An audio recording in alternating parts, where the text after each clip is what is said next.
powered by Reviting, streaming from the Reviting Digital Studio. It's the David Daily.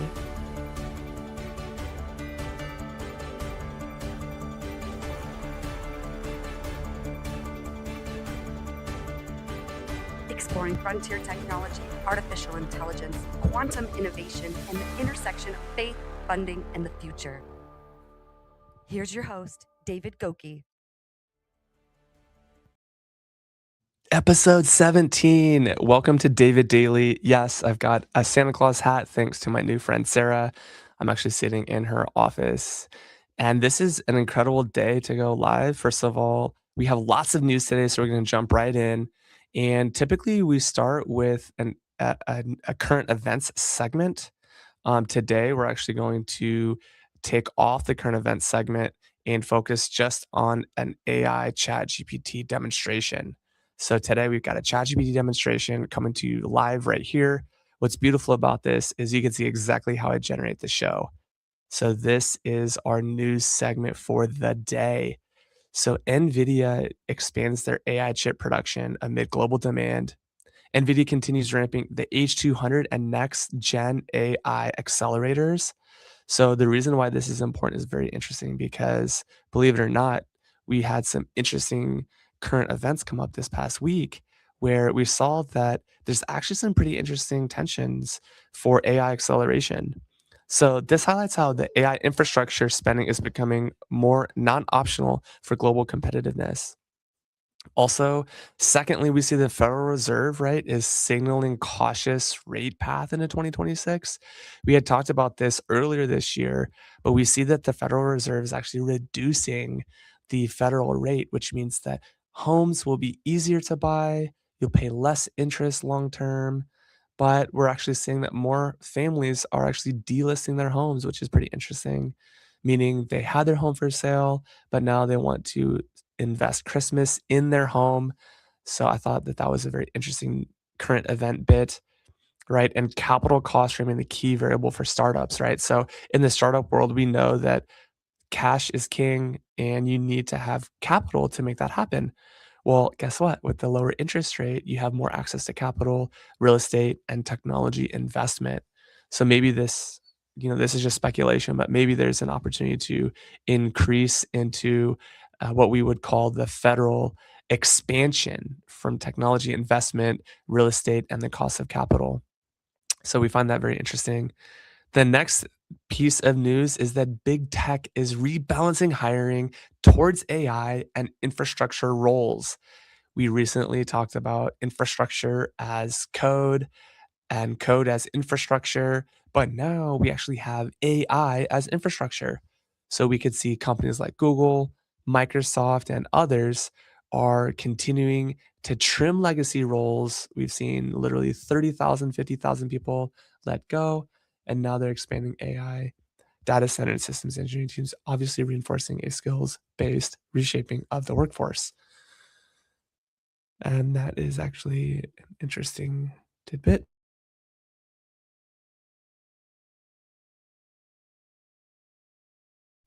Had a little bit of a bit there. So now we actually see that as we're going into the Boeing piece, we've been following the aerospace engineering industry, and we actually see that Boeing defense program is facing a renewed delivery scrutiny.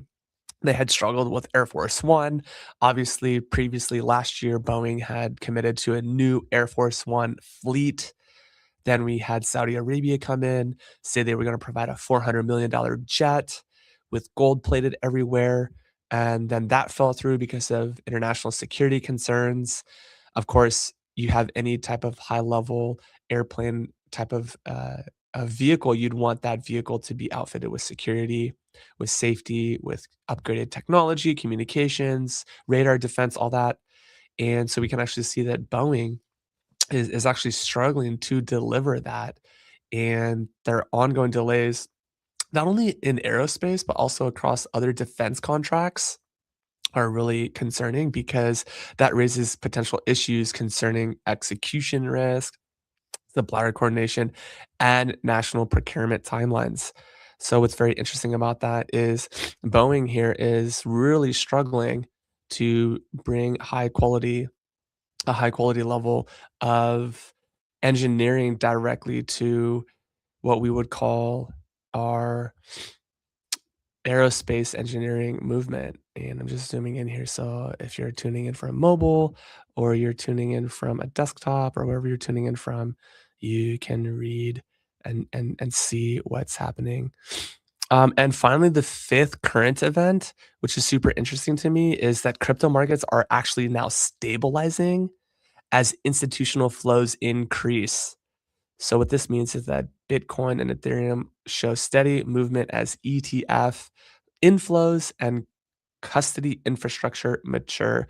Volatility, of course, remains, but institutional participation continues to deepen. We saw that the CEO of BlackRock came out recently and said that he, as an institutional investor in identifying in the boomer generation, was going to allocate more of his BlackRock fund into digital currencies and global currencies. Now, why is this important? It's important because we're going to see the digital currency stabilize and actually create more opportunity for people who are investing into digital currencies and cryptocurrencies. Now, I am not a financial advisor. This is not financial advice. This is not legal advice. I'm not a lawyer. But what I am is someone who pays attention to the news, and I'm surrounding myself with lots of people. So if you're in the news or if you're around, I would recommend taking a look at the crypto markets, especially end of year. We're under that $100,000 mark. Of course, this summer we got way above that.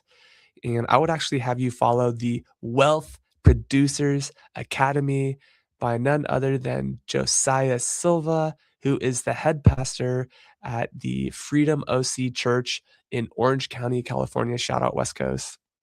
Little shout out for them. I'm part of their monthly call, and some of our news actually was on their call in terms of Broadcom being mentioned. We saw Tesla stock being taken a look at and other stocks as well. So if you don't have a monthly experience like that, I would recommend you do that. All right. The next piece of our show is the quantum topics section. So before we go into quantum topics, I just want to say thank you for watching. Please like, please comment, please subscribe. We would love to see you in the comments. Share some bit of news that's relevant for you if that's interesting to you, and we can make sure that you get to see that every single day. We have over 500 people watching each and every day, which is awesome, on the David Daily, streaming on TikTok in the pre-show across all major platforms, supporting TikTok, TikTok Shop, and others. So thank you so much for tuning in. All right. In quantum topics, we have some new quantum topics for the day. So, in terms of our frontier future, this is a quantum topic. We're going to learn this together. So, hybrid quantum classical systems. If you're looking to learn more about quantum, search this term in GPT, in AI, in Google, ask Siri, ask Alexa, because these systems are moving closer to enterprise pilots. That's right. Hybrid quantum classical systems are moving closer to enterprise pilots. Remember, we talked about that this week, where you have classical architecture like computers and data centers and networking and cooling. But then we have this new era of quantum, which is actually a cutting edge era of early technology. So we actually see that a lot of companies are testing quantum inspired optimization alongside classical compute. So just like we had hybrid on-prem, off-prem, we're also seeing hybrid quantum classical architecture. And folks, this is the bridge between today's hardware and tomorrow's quantum advantage. Hybrid quantum compute with classical systems is the bridge between today's hardware and tomorrow's quantum advantage. You want to be part of the quantum advantage if you're anything in tech. All right. The next aspect that we want to talk about in terms of quantum topics is error correction milestones improve qubit reliability. This is huge, folks. We're talking about research labs reporting incremental gains in error mitigation and readout fidelity. These small wins compound towards scalable systems. We already talked about Amazon's quantum system called Brecker, looking at the last mile and how quantum can effectively deliver gifts and Christmas presents this season. We're very excited about that. And we also know that we know that the quantum experience is going to continue to flow, especially as we see some of these hybrid workloads coming to fruition. And what I like about the hybrid workflows is that we're actually seeing that line up with the qubit reliability. These last mile workflows are leading to the qubit reliability. The third topic is that quantum networking experiments are expanding globally. This is the third quantum topic, if you're following along, third quantum topic. And the importance of this is just saying that early interoperability tests are hinting at a future quantum internet. You heard it here first, 1117 New York time on Wednesday, December the 17th. We're heading into a quantum internet. If you've not heard about this, it's focusing on security, synchronization, and trust layers, which are becoming an active part of research priorities. In other words, how do you create trust, synchronization, and other aspects of the quantum? And our fourth topic, as we look into the quantum computing edge, we know that there's something very interesting happening in quantum. If you've been following this, you know that quantum is actually coming to a store near you, if you will, and it's coming with nuclear.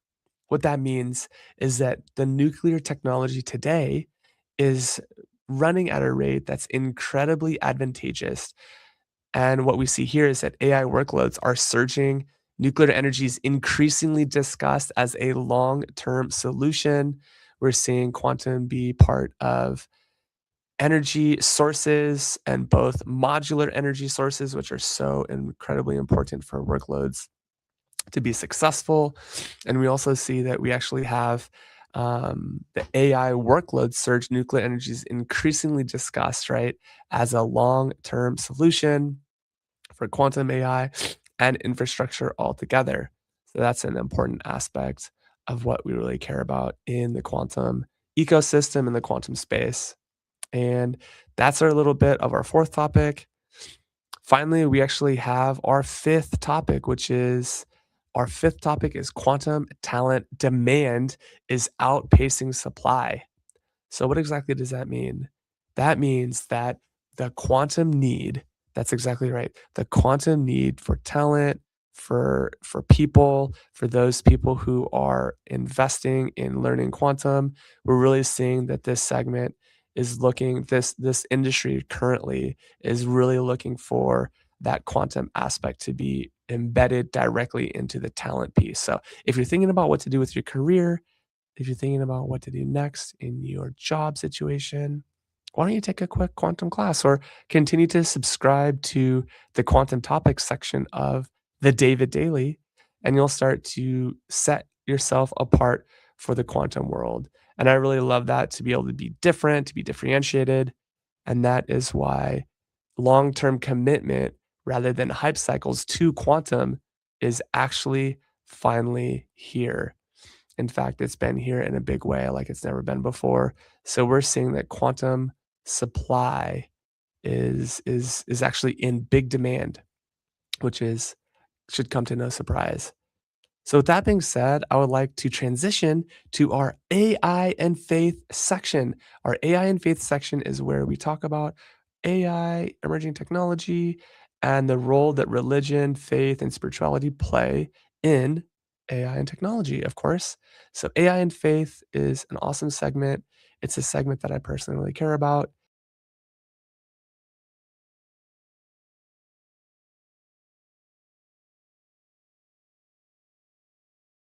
Structure. We love seeing AI as infrastructure here. And we also love seeing that because faith traditions are continuing to emphasize responsibility, stewardship, human dignity, and AI development. Ethics becomes infrastructure, not an afterthought. We also see that in other news, we see that shared values across belief systems are emerging. right? So Christians, Jews, Muslims, Buddhists, Hindus, and secular thinkers are increasingly focused on human-centered AI principles. We knew that this would happen. We are actually leading it on the AI and faith front. We care deeply about the AI and infrastructure coming to fruition. Third, we see automation reframes work, but not purpose. So, what we mean by that is simply that when we look at the ecosystem and what's in the ecosystem, we're seeing that actually AI is changing automation and tasks, but not your meaning, not your calling, and not leadership. So, good news, folks. Leadership remains at the center. Again, leadership remains at the center of your day to day work, and AI will never take over that. Our fourth major topic is discussing the role of wisdom and how important it is to have wisdom over speed. And actually, wisdom over speed is exactly what's going on, where faith rooted perspectives remind leaders that not every capability should be deployed simply because it exists. Isn't that right, chat? It should not exist without wisdom, right? So we need wisdom in our ecosystem. We need wisdom in the way that we work, the way that we play. And that's an important AI and faith concept. Finally, leadership clarity and intelligent systems is the fifth piece. We love to see leadership in our AI systems. We want to see that regularly in intelligent systems, especially as AI grows more powerfully. More clarity becomes a competitive advantage and not a limitation. So, with that being said, we're going to cut back to the main full screen. And today we're going to do a very special Beyond the Bag segment as we go back into full camera here. And thank you so much for all the people watching across all platforms. I see that we've got Eileen on Instagram. Amazing. Thank you so much. We've got some folks tuning in on LinkedIn. Thank you so much. Really appreciate you tuning in from LinkedIn. We also have YouTube live. We have Twitch live. We have X and Twitter live. We have Instagram live. And we have Kick live. And did I mention TikTok? TikTok fam, where you at? Thank you so much for joining, for watching. This will get cut up and go into our daily news segments today. All right. So finally, I have my favorite segment as we wrap up this little gathering together called Beyond the Bag. It's my favorite segment as a full-time traveler. I share what is in my bag. So here's my bag. It's a little Herschel bag. It's got technology and stuff in it. And today I have my passport. So here is my passport.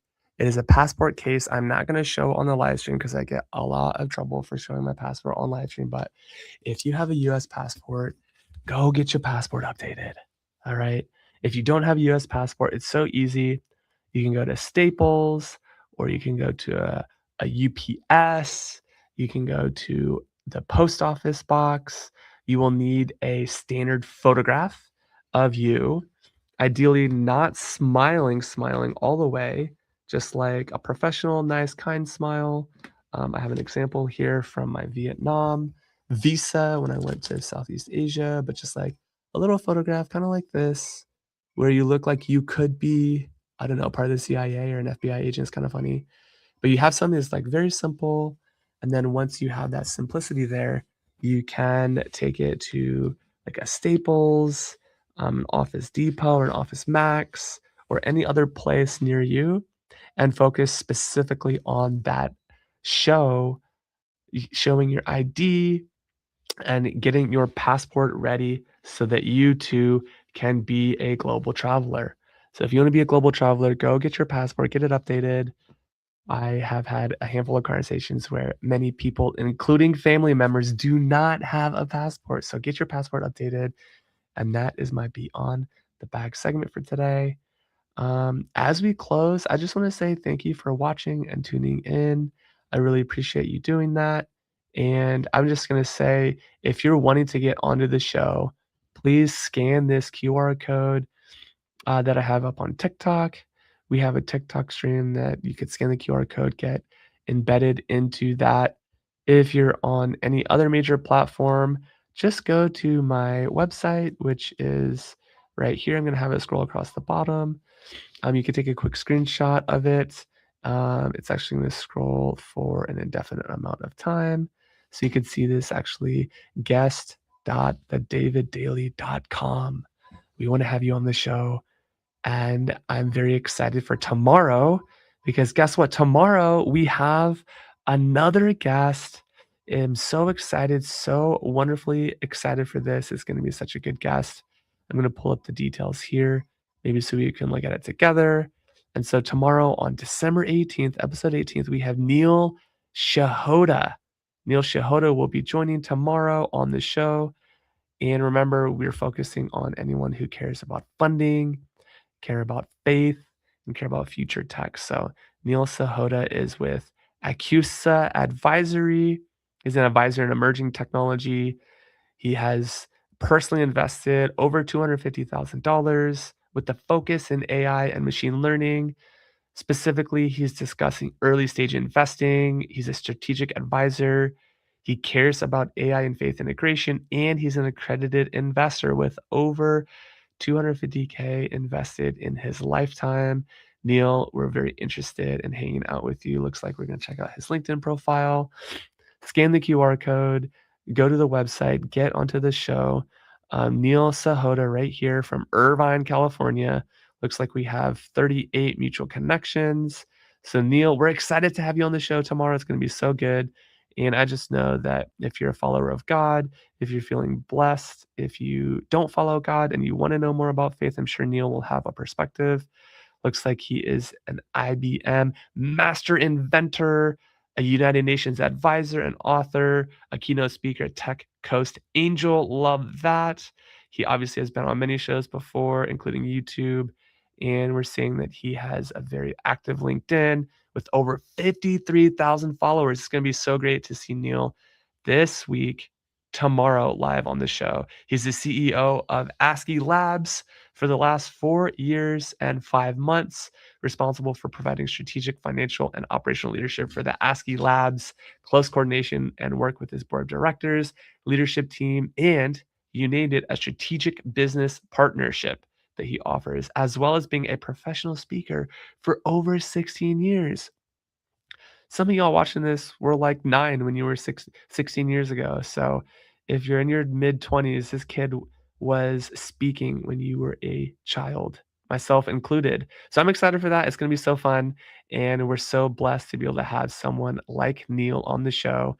Again, if you're wanting to be on the show, just scan the QR code, get on the show. We'd love to have you. And of course, subscribe, watch, share this with your friends, your family. Mark, really appreciate you joining the live stream. We're going to end this live show right now. Thank you so much for watching, and we'll see you tomorrow at 8 a.m. Pacific time, 11 a.m. New York.